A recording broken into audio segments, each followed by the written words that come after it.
Donc bonsoir. Donc, je vous propose de démarrer ce conseil municipal du 9 juin avec une date un petit peu particulière puisqu'il s'agira d'élire nos grands électeurs pour les sénatoriales de septembre et que des conseils municipaux donc, se tiennent dans toutes les villes le même jour à la même heure pour élire également leurs grands électeurs pour le renouvellement du Sénat qui se fait au tiers donc en septembre. En secrétaire de séance, donc, je vous propose Pascal Sereuil, s'il le veut bien. Merci Pascal. Donc nous avons un certain nombre de pouvoirs. Donc Virginie Fleuriel à Simonetta Resta, Barbara Delon à Valérie Pérez-Lopez, Anne-Marie Stéphan à François Jacob, Alexandre Affre à Patrick Schillinger et Suzanne Char à Gisèle Henry. Donc, je vous propose, si vous en êtes d'accord, en premier point, de commencer donc par les élections sénatoriales.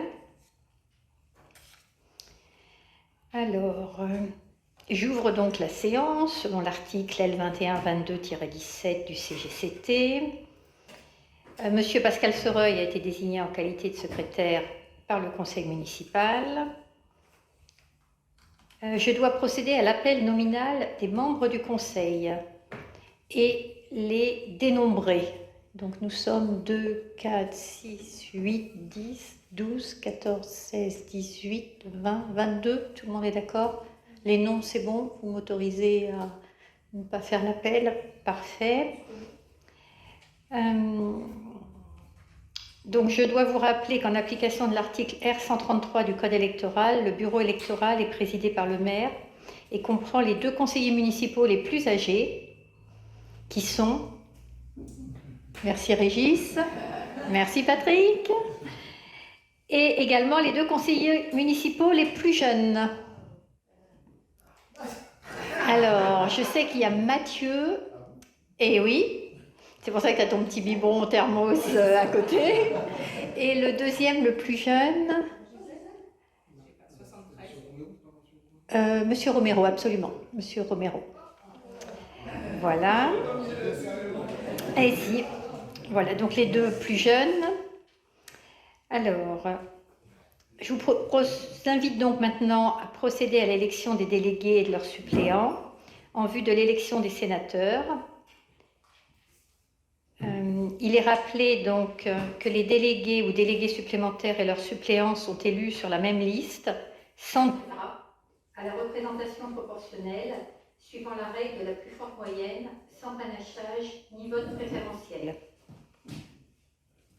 Donc les membres du Conseil qui n'auraient pas la nationalité française ne pourraient être élus membres du collège électoral sénatorial, ni participer à l'élection des délégués et des suppléants.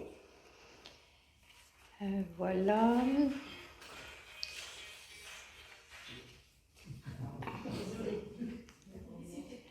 Alors, je vous rappelle que les délégués sont élus dans les communes de 1000 à 8999 habitants parmi les membres du conseil municipal et que les suppléants sont élus soit parmi les membres du conseil municipal, soit parmi les électeurs de la commune.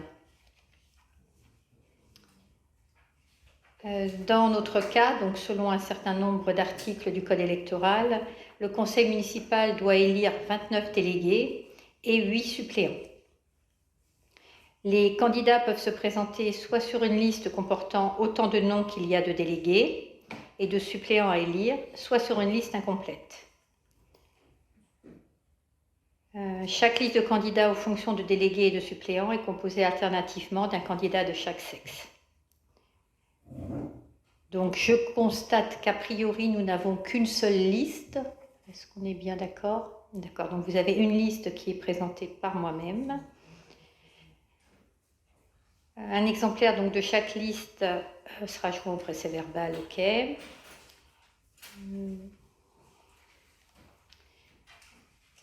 Donc on va procéder maintenant au scrutin. Donc chaque conseiller municipal à l'appel de son nom fera constater donc, au président qu'il n'est porteur que d'une seule enveloppe ou d'un seul bulletin plié. Et ensuite, le conseiller municipal devra déposer lui-même dans l'urne le dit bulletin. Si jamais certains conseillers ne souhaitent pas prendre part au vote, à l'appel de leur nom, ce sera noté. Donc on va procéder au vote si vous le voulez bien. Ah oui, si certaines personnes ont des pouvoirs, donc elles peuvent voter bien sûr 2 fois pour elles-mêmes et la personne dont elles ont le pouvoir. Non, 2 enveloppes séparées.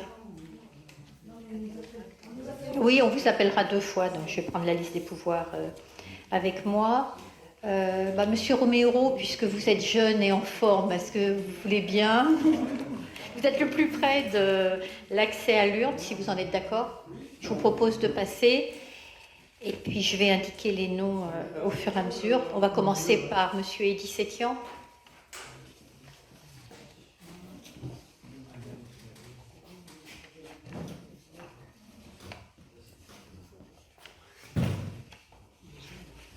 Madame Pascale Posé.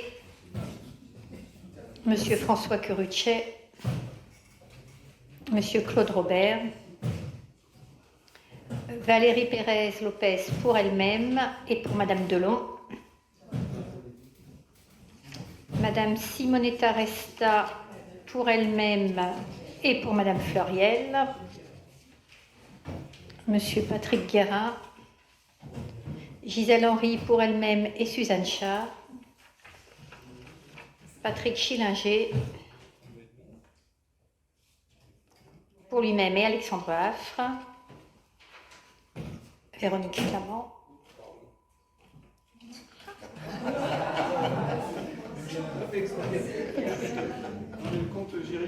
Marina Renucci, pas de souci. Laurent Choucroune. Bernard Noël. Pascal Sereuil. François Jacob pour lui-même et Anne-Marie Stéphan. Valérie Éric. Mathieu Royer. Alain Masson. Régis Ménigoz. Laurence Lamère. Elisabeth Théon. Et vous-même, Monsieur Romero. Et je vous propose de dépouiller en compagnie de notre deuxième plus jeune.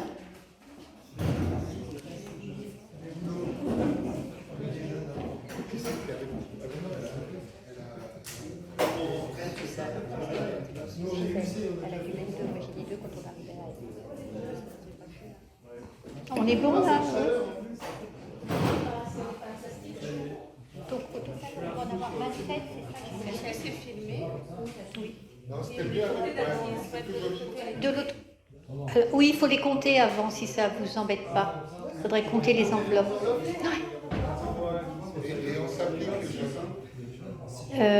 On doit être à 27 si je ne me trompe pas. 26.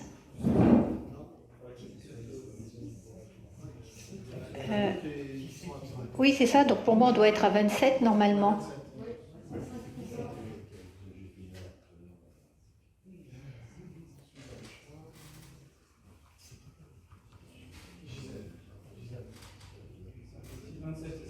Bon, nous sommes bons.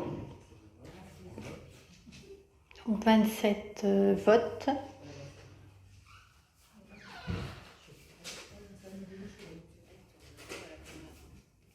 Alors, si vous pouvez vous mettre sur le côté éventuellement de façon à ce qu'on puisse vous voir sur la caméra. Merci, c'est gentil.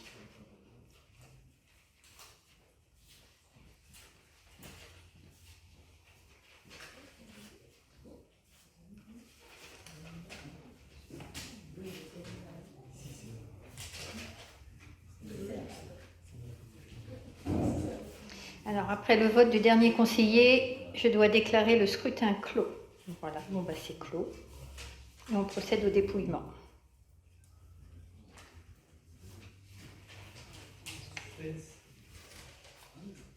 Alors, il faut nous préciser si vous avez des bulletins nuls ou blancs ou des enveloppes vides.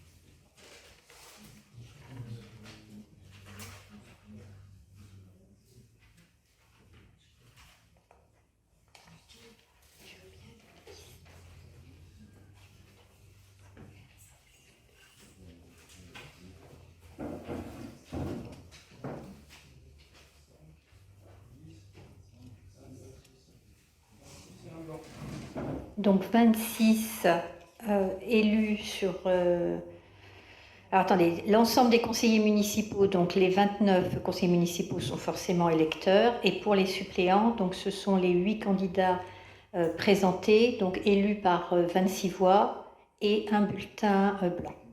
Voilà. Donc sont donc élus suppléants Laurent Gianetti, Alexandra Brissard, Rémi Porte, Marie-France Flacon, Pascal Gertrude, Marie-Christine Lelay, Alexandre Fleureau et Caroline Virpan. Voilà.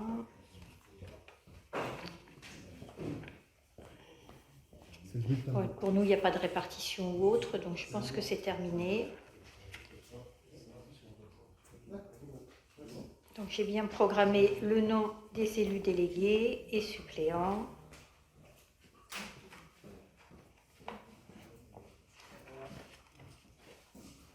Bon, bah écoutez, je pense que c'est terminé pour ce point.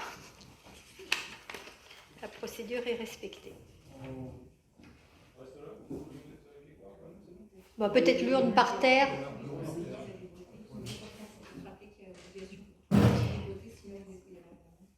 Oui, et c'est le 23 septembre, c'est ça, je crois, la date.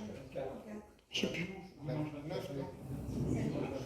Ah, ça, c'est Gisèle qui demande qu'on rappelle qu'il est obligatoire pour tout le monde d'aller voter. Et que si jamais vous ne pouviez pas y aller, il faut vraiment avoir une bonne raison sous peine de sanction. Et que donc la date de l'élection est le 23 septembre. Samedi 23 septembre. Jean-Michel, c'est samedi 23 ou dimanche 24? Bon, attendez, je vais regarder mon téléphone puisque je l'ai dans l'agenda. Alors,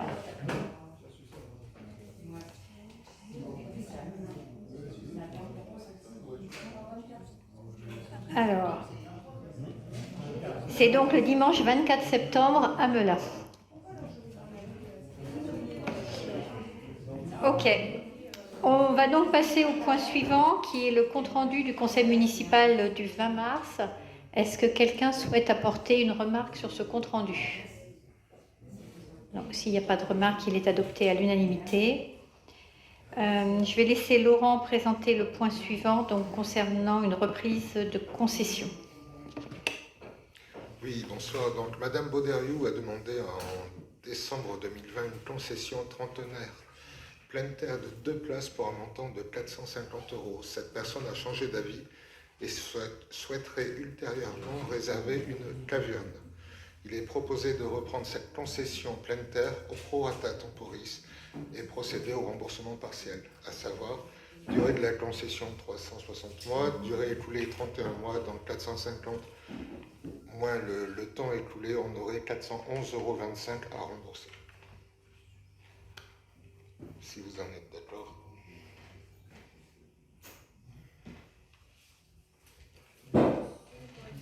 Pour cette proposition de remboursement au prorata, est-ce qu'il y a des remarques? Quelqu'un est contre, s'abstient, adopté à l'unanimité. Je vais céder la parole à Marina pour la tarification des actions jeunesse. Ou à Simonetta, pardon. Non, vas-y, Simonetta.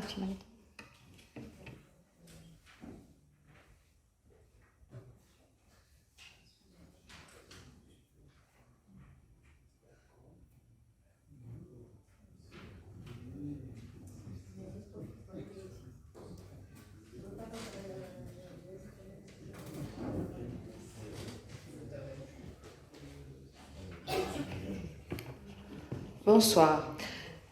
Donc la tarification des actions jeunesse a été revue suivant 2 principes principaux. Donc le premier principe, c'est que les sorties extérieures qui étaient déjà à un quotient familial variable restent à un quotient familial variable, mais par contre la base de calcul intègre maintenant les coûts de ressources humaines, donc la masse salariale, et que les tarifs qui étaient fixes, que ce soit pour des activités organisées sur Magny par un prestataire ou organisées sur Magny par des animateurs, sont maintenant déterminés par un quotient familial fixe, donc avec un tarif à la journée qui s'échelonne de 4 € à 14 € pour les hongrémaniens et de 2 € à 7 € pour la demi-journée pour les hongrémaniens. La spécificité, c'est que les extérieurs ne bénéficient pas de ce quotient familial fixe et seront à 100% du tarif, du coût de base de l'activité. Autre point à noter, les pourcentages, quand il s'agit d'un quotient variable, ont été alignés sur les pourcentages qui étaient déjà en vigueur pour les séjours. Ils étaient plus faibles pour les activités jeunesse et ils ont été remis au même niveau que les séjours. Voilà. Je ne sais pas s'il y a des questions, des points additionnels sur ces tarifications des activités jeunesse. Bon, le point a bien sûr été vu en commission vie familiale et précédemment en réunion plénière. Est-ce qu'il y a des remarques? Non. La tarification est adoptée à l'unanimité et je vous propose de poursuivre avec la tarification périscolaire et extrascolaire. Alors, la tarification périscolaire, extrascolaire et séjour a également été revue. Donc, en ce qui concerne le périscolaire et l'extrascolaire, les lignes directrices sont essentiellement tout d'abord l'évolution des prix à la consommation depuis la dernière augmentation en date, à savoir septembre 2019. Donc, l'indice des prix à la consommation a évolué de 11,88% entre septembre 2019 et mars 2023, qui était la dernière valeur connue quand nous avons tenu la commission vie familiale. Par ailleurs, elle intègre également pour les services qui intègrent le repas du midi l'augmentation subie sur les repas suite au renouvellement du marché. Donc, les tarifs que nous avons de la part du prestataire retenu sont effectivement plus élevés d'environ 1,10 €, 1,20 € suivant les différents repas que le tarif actuel. Donc on subit environ entre 50 et 60% d'augmentation suivant les repas. Donc les tarifs ont été revus sur cette base-là, sachant que sur les tarifs, notamment matin-soir, où il n'y a que 2 tranches de quotient familial, la commission a cherché notamment à éloigner un petit peu plus que ça n'était le cas aujourd'hui les 2 tarifs, de façon à ce qu'il y ait une vraie différence entre les quotients Q1, Q2, Q3 et Q4, Q5, Q6. Est à noter également qu'étant donné que nous sommes sous contrat avec l'État pour le repas à 1 €, bien entendu, nous revoyons notre grille intégralement, mais que ce contrat vaut toujours. Donc, les familles qui sont en quotient 1 paieront toujours la pause méridienne à 1 €. Donc, je ne sais pas si sur les tarifs déjà périscolaires, extrascolaires, il y a des questions. Alors, oui, 2 choses. Donc, également, j'ai oublié de vous mentionner que les études ayant changé de format, nous sommes passés d'études surveillées à des études dirigées. Il a été appliqué une augmentation supérieure à celle de l'indice des prix à la consommation, puisqu'effectivement, les personnes qui encadrent ces études sont des enseignants pour la plupart ou des personnes que nous rémunérons de manière plus importante qu'auparavant. Sur la partie séjour, les pourcentages n'ont pas été modifiés. On a par contre modifié la base qui va être prise pour le calcul des séjours, à savoir qu'aujourd'hui elle n'intégrait pas les ressources humaines et qu'à partir de maintenant la proposition est qu'elle les intègre. Par contre, tout ce qui est pénalité ou majoration, la proposition est qu'elle ne soit pas modifiée et qu'on reste sur les mêmes pénalités ou majorations qu'actuellement. La date de mise en application, ça sera donc le 1er septembre 2023. Est-ce qu'il y a d'autres points ?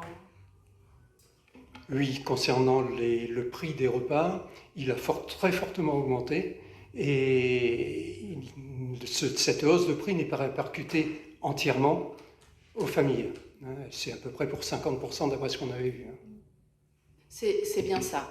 En fait, aujourd'hui, sur notre grille tarifaire actuelle, la pause méridienne, même pour les familles en quotient Q6, est déjà subventionnée par la mairie quasiment à 50%.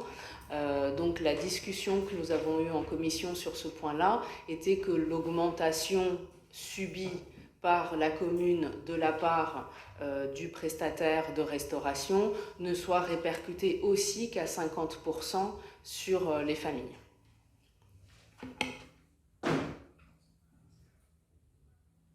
Est-ce qu'il y a d'autres remarques ? Non. Écoutez, merci à Marina et au service pour ce travail très conséquent d'étude de chacune des composantes du coût, parce qu'au-delà de l'alimentation, il y a également tout ce qui est augmentation du coût des fluides, chauffage et autres, et puis également les rémunérations des fonctionnaires qui avaient évolué l'année dernière. Donc beaucoup d'éléments qui font que le coût global des temps d'accueil en périscolaire et extrascolaire ont augmenté. Donc, s'il n'y a pas d'opposition ou de remarques, la tarification périscolaire et extrascolaire est adoptée à l'unanimité. Et il nous reste 2 points trois même, pour la vie familiale. Donc, tout d'abord, la mise à jour du règlement périscolaire et extrascolaire. Alors, une nouvelle version vous a été envoyée suite à la réunion plénière. Les modifications qui ont été apportées sur ce règlement, elles sont essentiellement de 3 types. La première, c'est la suppression de l'annexe Covid. Donc tous les points qui étaient dans l'annexe n'ont plus lieu d'être, puisqu'aujourd'hui ces règles ne sont plus en vigueur. Donc si jamais nous avions d'autres règles, on les réécrirait en fonction des contraintes fixées au niveau de l'État. Le deuxième point qui a été modifié dans ce règlement, c'est l'introduction effectivement des études dirigées. Donc elles appellent à un certain nombre d'adaptations et il fallait effectivement pouvoir modifier le règlement dans ce sens-là. Et le troisième type de modification sont des toutes petites modifications à la marge, parfois dans des stipulations d'obligations, de façon à être plus précis, qui permettront certainement de fluidifier les relations au niveau des centres de loisirs. Ce sont des petits ajustements qui ne modifient pas le mode de fonctionnement, mais qui viennent plutôt préciser le fonctionnement de façon à ce que, au niveau des directions des centres, il y ait une plus grande facilité à expliquer, justifier les points du règlement. Voilà. Est-ce qu'il y avait des questions sur ce règlement que vous avez reçu ? S'il n'y a pas de remarques, d'opposition ou d'abstention, il est adopté à l'unanimité. Donc là, maintenant, il s'agit d'un point plus administratif, qui est la mise à jour du partenariat avec Orchestre à l'école pour la période 2022-2025. Alors, comme vous le savez, nous avons un partenariat depuis plusieurs années avec l'association Orchestre à l'école. Ce partenariat, nous devons le renouveler sur un cycle de 3 ans. Il y a donc une classe élémentaire de l'école Simone Veil qui a démarré en 2022, donc sur cette année scolaire 2022-2023, un nouveau cycle de 3 ans. Et donc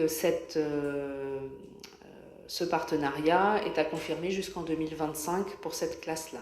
Voilà. C'est purement un ajustement administratif par rapport à une situation qui avait déjà été tranchée en amont. D'ailleurs, les jeunes de l'école, enfin de l'orchestre à l'école, qui ont performé tout à l'heure avec succès en centre-ville et un public qui était, je crois, enchanté. Donc sur cette nouvelle... Pardon ? Tout à fait, c'était tous les élèves de l'orchestre à l'école qui jouaient sous l'égide de Tiffaine Magiz, de l'association Captain Croche. Donc sur une nouvelle délibération donc pour officialiser la poursuite 2022-2025, je pense qu'il n'y a pas de sujet, adopté à l'unanimité. Et donc le dernier point concerne la subvention au collège. Donc on subventionne le collège tous les ans pour permettre au collège de financer notamment des sorties, des activités pour les collégiens. Ce qui est proposé, c'est de subventionner un montant de 9 € par collégien.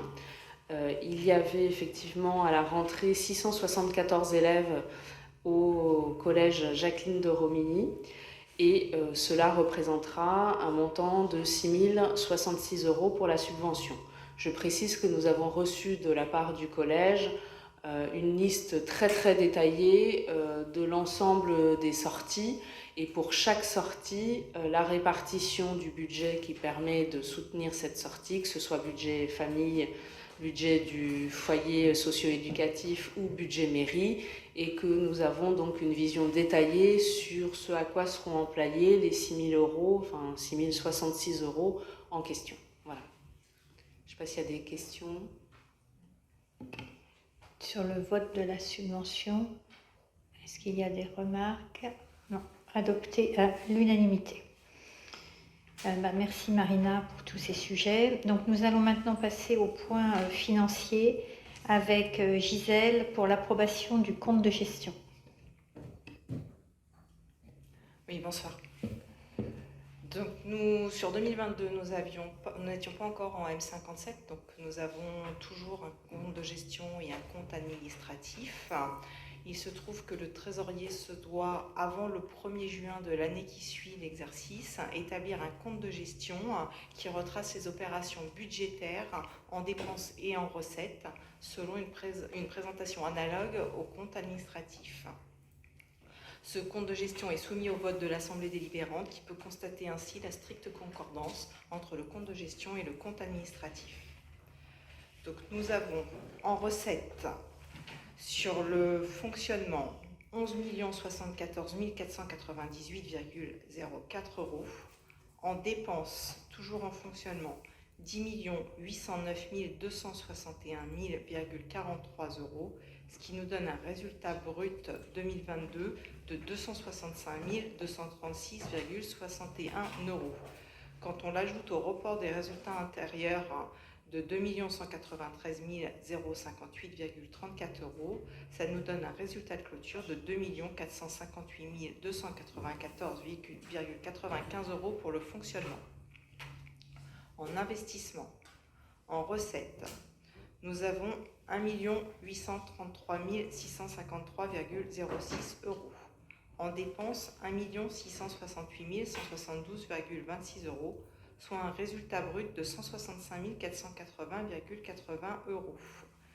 Avec le report de résultat antérieur de 2 389 394,10 €, ça nous fait un résultat de clôture de 2 554 874,90 €. Donc, nous vous proposons d'approuver ce compte de gestion pour la ville de Magny-le-Hongre, établi pour l'exercice 2022, par monsieur le comptable public de Chelles, dont les écritures sont conformes à celles du compte administratif pour le même exercice. Sur l'approbation du compte de gestion, est-ce qu'il y a des remarques? Donc adopté à l'unanimité. Et donc nous allons maintenant passer à l'approbation du compte administratif qui, comme l'a dit Gisèle, doit être identique au compte de gestion. Donc pour ce point-là, je ne participe pas au débat ni au vote et je cède la présidence de l'Assemblée à Patrick Schillinger.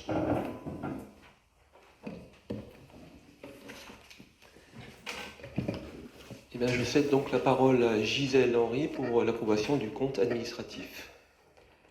Donc, le budget primitif et le budget supplémentaire sont des états de prévision.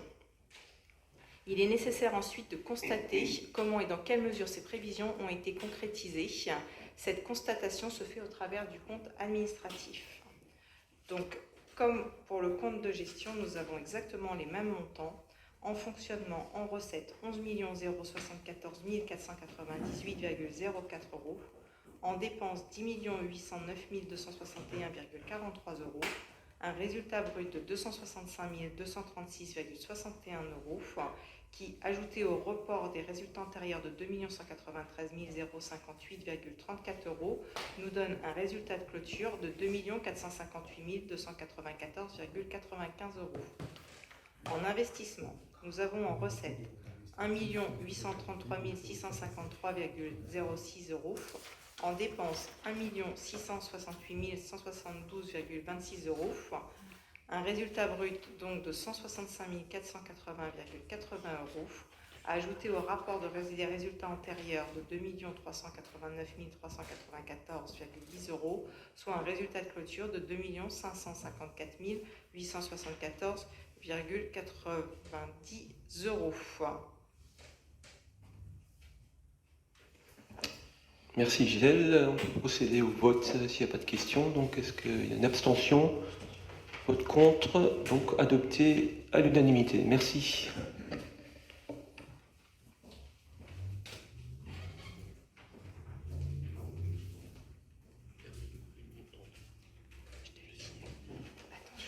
Les deux comptes sont donc identiques, ce qui est une bonne chose. Et avec la M57 l'année prochaine, du coup, on n'aura plus cet exercice. Non, il n'y aura plus de compte de gestion. Par contre, on ne sait pas encore à quelle sauce on va être plongé sur tout ce qui est vérification commissaire aux comptes. On va continuer sur les finances avec la décision modificative numéro 1. Oui. Donc, selon le projet de loi de finances, les bases de taxes foncières bâties et taxes foncières non bâties devaient être de 7,5% en révision à la hausse.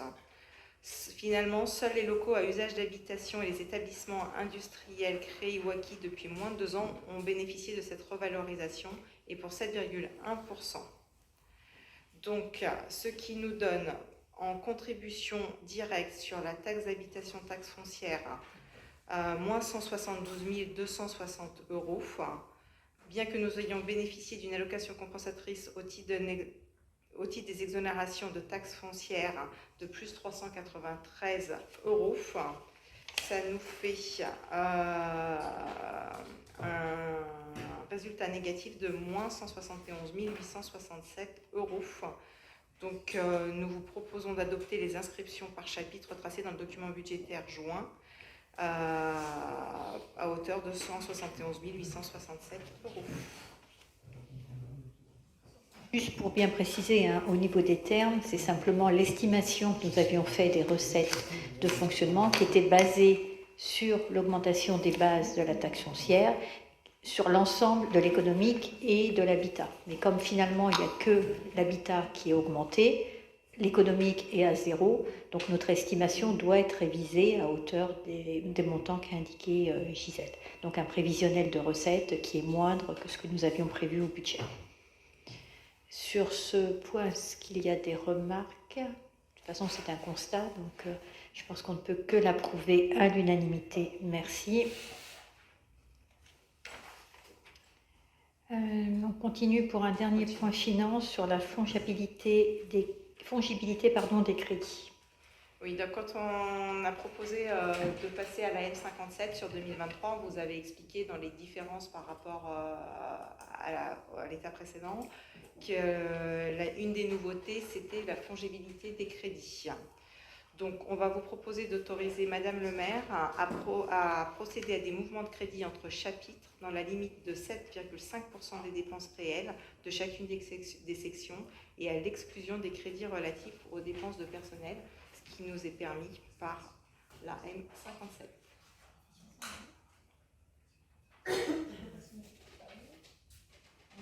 En fait, cette autorisation permettra d'améliorer l'efficacité de l'exécution budgétaire et la réactivité, donc sans avoir à attendre systématiquement un conseil municipal pour effectuer un virement de crédit. Et vous en serez bien sûr tenu informé lors du conseil municipal qui suit, de la même façon que vous êtes tenu informé de l'ensemble des décisions qui sont prises entre deux conseils municipaux.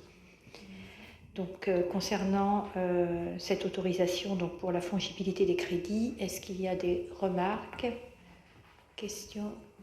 adopté à l'unanimité. Je laisse la parole, donc merci Gisèle pour tous ces points finances. Je laisse la parole donc à Bernard pour la création d'un poste de rédacteur.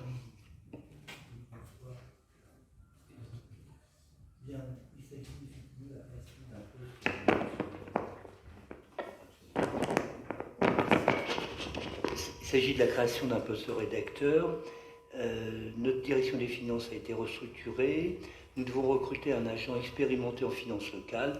Il convient donc d'ouvrir un poste de rédacteur territorial pour répondre à ce besoin. Sur l'ouverture de ce poste, est-ce qu'il y a des remarques? Adopté à l'unanimité. Donc Patrick Guérin va maintenant nous présenter le point sur la création d'une brigade cynophile. Oui, bonsoir à tous. J'ai déjà eu l'occasion, lors de la plénière notamment, de vous présenter les détails d'une brigade de cynophiles. Donc là, aujourd'hui, je vous propose de ne parler que du projet de délibération. Donc le conseil municipal se fondant sur ce qui suit, vu le code général des collectivités territoriales, vu le code de la sécurité intérieure, considérant que la sécurité des personnes et des biens est une priorité de la municipalité, considérant qu'afin de fortifier davantage les mesures de sécurité, il est proposé la création d'une brigade cynophile, considérant que le rôle de la brigade cynophile est de renforcer l'action des agents en intervention, tout en contribuant à leur sécurité et de créer un climat sécurisant pour les administrés. Considérant que ces missions viennent se greffer à celles de la surveillance générale de la voie publique et devient un élément indispensable à l'accomplissement de certaines missions de la police municipale, considérant que le chien permet d'assister le fonctionnaire de police municipale, considérant que la ville n'est pas propriétaire d'un chien de patrouille, considérant qu'un agent de la police municipale a accepté la cession d'un chien de patrouille apte à son travail de spécialisation et à l'emploi sur voie publique, considérant que la ville n'est pas dotée de structures permanentes pour l'hébergement des chiens, considérant qu'un agent de la police municipale a accepté l'hébergement du chien de patrouille à son domicile en dehors de ses horaires de service en contrepartie de la prise en charge de certaines prestations. Donc, je vous demande, après avoir donc de délibérer, et donc d'approuver la mise en place d'une brigade cynophile au sein de la police municipale, ainsi que le contrat de cession d'un chien de patrouille de police municipale qui serait donc Monsieur Deltombe, un agent qui va intégrer normalement notre police municipale très bientôt, en septembre. La convention de mise à disposition d'un chien de patrouille affecté au service de la police municipale de Magny-le-Hongle à un agent maître chien de service. Les conventions relatives à l'entraînement du chien de patrouille et du maître chien auprès de l'école d'instruction cynophile. Donc autoriser Madame le maire a signé tout document nécessaire à la bonne exécution de la présente délibération. Donc, si vous avez des questions, je peux bien sûr y répondre en complément de ce que je vous ai déjà dit sur le budget, sur la sécurité. Effectivement, un chien, c'est un peu comme une arme, donc il a besoin d'être encadré, il est formé. Donc, petit rappel, il s'agit d'un chien aujourd'hui qui est formé, qui a 3 ans, et qui viendra avec son maître. Mais la commune est obligée d'acheter le chien pour un franc symbolique. Et le revendre également au départ du maître dans les mêmes conditions. Donc effectivement, ça va apporter une autre possibilité à notre police municipale de patrouiller, notamment dans le centre-ville, autour des étangs, puisque le chien fera partie en fait de ces patrouilles piétonne avec l'agent maître chien de service. Est-ce qu'il y a des remarques sur la création de cette brigade cynophile, qui a été longuement débattue également? Quelqu'un est contre? S'abstient? Adopté à l'unanimité. Merci. Je vous propose de céder la parole donc à Claude Robert pour nous parler du PPGDID. Bonsoir à tous. Oui, je vais parler du PPGID. IDID, excusez-moi. C'est le plan partenarial de gestion de la demande de logement et des informations des demandeurs. Ça concerne donc en préambule la réforme politique de peuplement engagée en 2009 et puis en 2014 beaucoup de politique sociale, de gestion de la demande de logement social et d'attribution des logements sociaux. Cette réforme s'est dans un premier temps déployée dans les communes avec le SNE, le système national d'enregistrement, avec lequel le demandeur a un numéro unique, donc on ne peut pas faire plusieurs demandes. Et ensuite viendra au niveau intercommunal, le législateur a prévu un dispositif élaboré au sein de la conférence intercommunale du logement dans le plan partenarial de gestion d'information du demandeur. Le PPGDID définit les orientations destinées à assurer la gestion partagée des demandes de logement social et satisfaire le droit à l'information des demandeurs en fonction des besoins de logements sociaux et des circonstances locales. Le plan partenarial, alors le PPGDID du Val d'Europe Agglomération, en résumé, le plan partenarial du Val d'Europe Agglomération constitue un document opérationnel et synthétique. Il s'appuie sur l'organisation territoriale actuelle des outils existants, complète des attendus et obligations réglementaires. Il met en place à l'échelle du territoire le service d'information et d'accueil du demandeur, SIAD, et le dispositif de gestion partagé avec l'agglomération, ainsi que la cotation de la demande qui constitue l'élément majeur et nouveau pour tous les EPCI compétents. C'est-à-dire qu'aujourd'hui, on a un tableau de cotation en fonction d'un certain nombre de critères qui sont l'insalubrité, les violences familiales, l'handicap. Il y a un certain nombre de critères qui ont une certaine valeur et qui permettent de positionner le demandeur dans la liste. Parce que ce qu'il faut savoir, sur le territoire, ici on a plus de 3000 demandes, donc on ne peut pas satisfaire, je veux dire, tout le monde, donc il faut arriver à faire une cotation. C'est ce qu'on retrouve dans le PPGDID, la cotation de la demande, que vous avez sur le document en chapitre 3. En conclusion et en vue de l'adoption du PPGID, en application de l'article 2 L 441-2-8 du CCH et de ses décrets d'application, le projet de plan est soumis à l'avis des communes, membres de l'établissement public de coopération intercommunale, dont l'avis doit intervenir dans un délai de 2 mois. Passé ce délai, l'avis est réputé favorable. Donc on vous demande de donner votre avis sur ce projet de cotation pour l'accès au logement social. Donc, comme vous l'indiquez, Claude, il n'y avait auparavant au niveau de l'État pas de critères. Donc nous, on a souhaité en mettre en place. Quand on a été élu en 2020, tu en as cité quelques-uns, il y en a un petit peu plus, de façon à essayer d'être le plus impartial possible dans l'attribution des logements. Et donc demain, il y aura 16 critères obligatoires et prioritaires et 24 consultatifs qui ont été choisis donc, par l'État et adoptés par Val d'Europe Agglomération pour les futures attributions sur le secteur. Donc sur l'adoption du PPGDID, est-ce qu'il y a des remarques?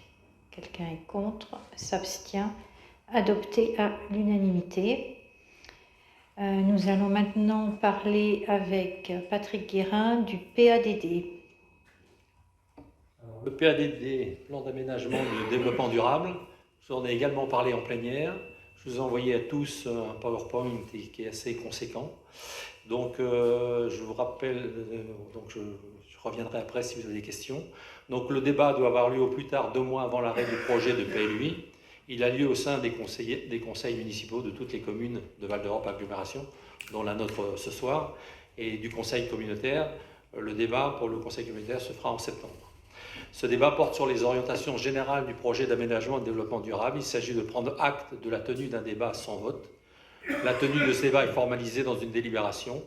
À compter de ce débat, il pourrait être sursis à statuer sur les demandes d'autorisation concernant les constructions, installations ou opérations qui seraient de nature à compromettre ou à rendre plus onéreuse l'exécution du futur PLUI.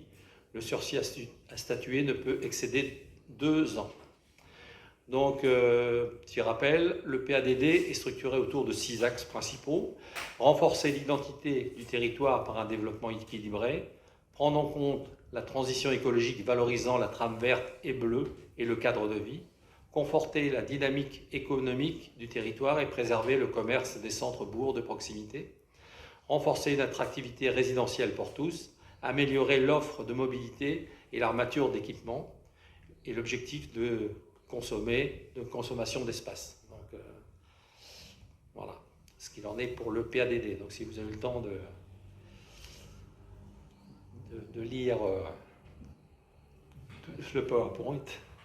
En fait, c'est un document qui indique des grandes intentions, qui va donc faire partie du plan local d'urbanisme intercommunal à l'avenir. Donc c'est un document qui est identique pour l'ensemble des communes du Val-d'Europe, puisqu'il intègre le PLUI, et qui donne des grandes directions sur le développement et sur ce que l'on souhaite en fait pour notre secteur.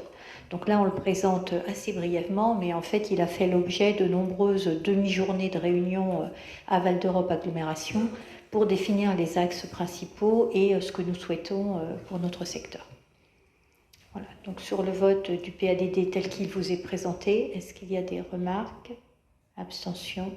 Adopté à l'unanimité. Donc maintenant, évidemment, il faut qu'il soit adopté identique dans l'ensemble des communes du Val-d'Europe, mais ce qui, a priori, ne devrait pas poser problème, puisqu'il y a eu de nombreux échanges en amont. Alors, puisque c'est la journée des grands textes cadres, je vais vous parler également donc, du SDRIF-E. Donc, le SDRIF, c'est le schéma directeur de la région Île-de-France. Donc, il y a un nouveau SDRIF qui va remplacer celui de 2013 et auquel on a ajouté donc, la lettre E pour environnemental. Donc, l'objectif du SDRIF, c'est de maîtriser la croissance urbaine et démographique et l'utilisation de l'espace tout en garantissant le rayonnement de la région Île-de-France. Donc, il travaille en fait sur les disparités spatiales. Il vise à préserver des zones rurales et naturelles de façon à assurer les conditions d'un développement durable de la région. Donc, le SDRIF est un projet d'aménagement qui se développe autour de 5 grands axes. Donc, le premier, des populations protégées grâce à un environnement protégé. Une gestion stratégique des ressources franciliennes avec la sobriété, circularité et proximité. L'objectif est de vivre et habiter en Île-de-France dans un cadre de vie désirable avec des parcours de vie facilités. Le quatrième objectif est de conforter une économie compétitive et souveraine, engagée dans les grandes transitions. Et le cinquième, d'améliorer la mobilité des franciliens grâce à des modes de transport robustes, décarbonés et de proximité. Ce qu'il faut savoir, c'est que donc, dans la première tranche du SDRIF sur 2021-2031, il est indiqué une réduction de la consommation des espaces naturels, agricoles et forestiers de 20%. Et à compter de 2031 est prévue une réduction de l'artificialisation nette de 20% par décennie. Alors si je vous raconte tout ça, c'est parce que ça pose un petit souci avec notre secteur qui est en opération d'intérêt national. Alors, je vérifie juste que je n'ai pas d'autres points à vous dire, puisqu'en fait, nous, sur notre secteur, on doit accueillir un certain nombre de logements, et quand on nous demande en fait de réduire l'artificialisation nette des sols, eh ben, ça ne nous permet pas forcément de réussir à réaliser les objectifs qui sont ceux notamment de la phase 5. Donc il y a un avis qui a été émis par Val-d'Europe à Agglomération et qui demande notamment que le SDRIF, puisque là aujourd'hui en fait c'est un débat qui vise à obtenir le retour des élus et des services pour savoir s'il est cohérent sur chacun des secteurs.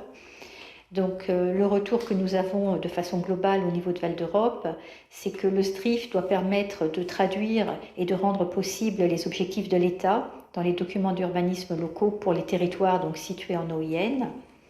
Il doit pouvoir permettre aux communes rurales de répondre aux besoins en matière d'habitat, de développement économique et d'équipement de leurs habitants actuels et futurs en autorisant des extensions urbaines et donc pas trop restreindre en fait la construction. Sinon, ça veut dire qu'il y a un moment, on ne peut plus avoir d'extension sur son propre logement, mais tout en restant respectueux de l'environnement. Également, de ne pas prendre en compte dans les décomptes des surfaces artificialisées les espaces de pleine terre, parce qu'aujourd'hui, on considère dans le SDRIF-E qu'un stade, un parc ou un espace vert est une surface artificialisée. Voilà, nous, sur Magny-le-Hongre, on a également fait une petite remarque, parce que donc vous avez dans le SDRIF-E en fait toutes les parcelle toutes les communes de la région Île-de-France. Donc quand on zoome sur celle de Magny, on s'aperçoit notamment qu'il n'y a pas l'urbanisation qui est prévue sur le terrain de l'érable. En fait, là où on doit avoir le 3e parc. Donc il est question surtout que le 3e parc un jour soit construit, puisque nos finances en auront notamment besoin. Et donc il faut pouvoir permettre que cette terre ne reste pas une terre naturelle et donc puisse être artificialisée. Et donc de façon globale, en fait, pour essayer de faire un petit peu court, dans le cadre de la phase 5, il y aura à terme 922 hectares qui vont donc être artificialisés. Et aujourd'hui, le SDRIF nous autorise une capacité totale d'extension de 696 hectares pour l'ensemble du Val d'Europe. Il y a donc un déficit de 226 hectares. Donc ça, c'est la remarque qui va être faite de façon générale par l'agglomération à la région, de façon à ce que le SDRIF soit mis en conformité avec l'OIN, ou sinon que l'OIN éventuellement soit modifié. Mais enfin, je pense que c'est plutôt le SDRIF qui va devoir s'adapter. Donc voilà, donc on a bien épluché tout ce qui concernait la ville de Magny-le-Hongre au niveau du SDRIF dans ses règles générales, mais aussi sur les différentes pastilles, puisque c'est ça en fait, il y a différentes pastilles qui indiquent comment vont se développer chacune des zones de la ville. Et donc la remarque essentielle qu'on avait à faire, c'est celle qui concerne le terrain de l'érable. Voilà, donc sur ce document, est-ce qu'il y a des remarques? Il nous a tous aussi été envoyé. Il a fait l'objet de plusieurs réunions à Val d'Europe Agglomération et vu par le service urbanisme en mairie. Donc moi, ce que je vous propose, c'est d'adresser à la région, via Val d'Europe Agglomération, donc les observations et problématiques qui ont été identifiées. Voilà. Et il est également demandé par Val d'Europe Agglomération de demander à la région de rajouter la déviation Chalifert-Jablines dans la liste des projets d'infrastructure d'intérêt régional, puisque ça permettra à terme de désenclaver la partie sur Chécy. Voilà, donc sur l'approbation du SDRIF, tout le monde est d'accord, donc adopté à l'unanimité. Le point suivant donc, concerne une convention d'adhésion à la centrale d'achat régionale. Donc, la région Île-de-France a mis en place une centrale d'achat qui leur sert notamment donc, à valider des fournisseurs et à partager la liste de ces fournisseurs avec certaines des entités dont la région a la gestion. Je pense notamment au lycée. Et la région Île-de-France a souhaité pouvoir permettre l'accès à cette centrale d'achat donc aux communes qui le souhaitent. Donc l'adhésion est gratuite et ça peut nous permettre d'obtenir des tarifs plus intéressants, notamment sur tout ce qui va être photocopieur, petites fournitures d'entretien, ramet de papier et autres.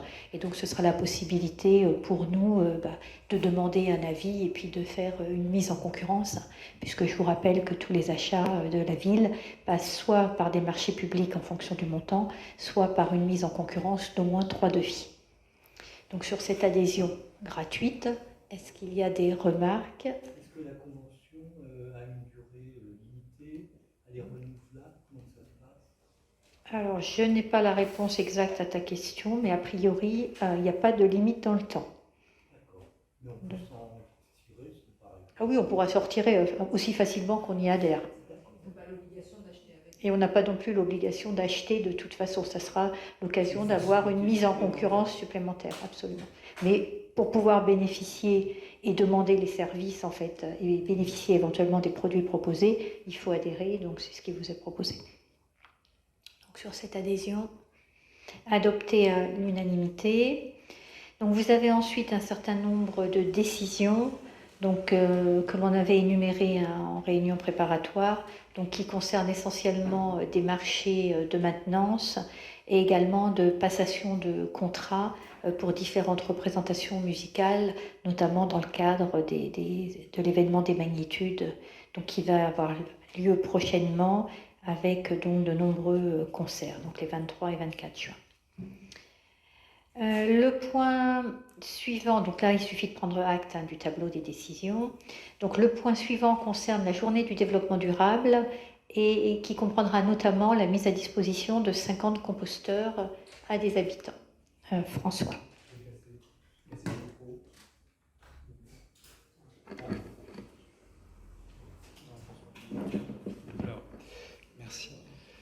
La journée du développement durable qui se tiendra le 17 juin prochain sera l'occasion d'en apprendre plus sur les gestes écologiques au travers des nombreux stands, conférences et ateliers.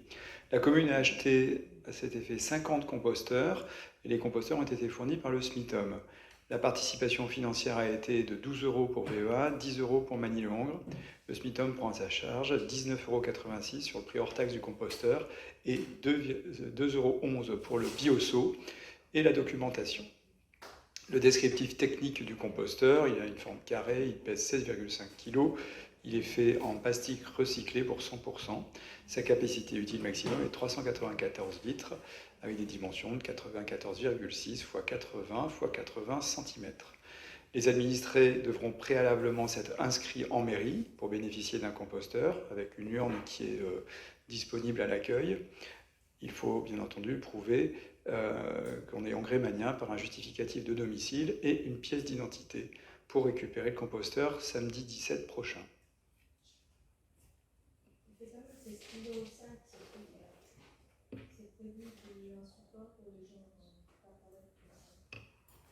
Un chariot, un trolley, non, il faut qu'il l'embarque à deux. Donc en fait, si tu veux, c'est des panneaux qu'il va falloir assembler ensemble. Bon, effectivement. Oui, ils sont cerclés ensemble. Donc bon, après, c'est un peu encombrant, effectivement. Mais c'est faisable. Mais on pourra aider éventuellement, on sera là.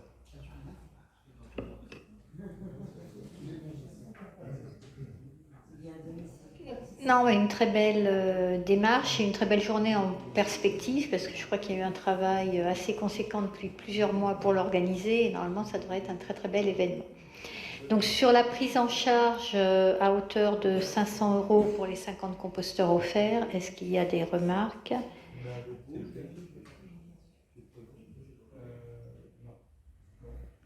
Non, ce sont les composteurs du SMITOM en fait, et qui sont financés en très grande partie par le SMITOM, un petit peu par VEA, et le petit complément qui restait par la ville. Pour l'instant, en termes de réservation, on devait être à peu près 15 sur les 50. Donc effectivement, on a besoin de candidats. Oui, il y a une communication qui est lancée. Et, non, voilà, on ne devrait pas être de trop, entre guillemets, en faisant une réservation alors qu'on est quand même des élus. Vous pouvez vous inscrire si vous souhaitez en tant qu'habitant avoir un composteur, et puis si jamais on a plus de demandes, eh ben, on fera passer les élus à la fin. Le sujet déchaîne les commentaires. Alors, j'en ai deux pour l'instant chez moi. Le premier a 20 ans et le deuxième 10 ans. C'est très solide, oui, très très solide. Nous sommes là pour délibérer et débattre. Est-ce qu'il y a d'autres remarques sur les dimensions, le mode de distribution, le transport post-délivrance du composteur? Juste pour signaler que le SMITOM sera présent, il sera représenté par un maître composteur qui sera là pour donner des explications, et le responsable aussi des jardins familiaux de Manille qui sera là toute la journée.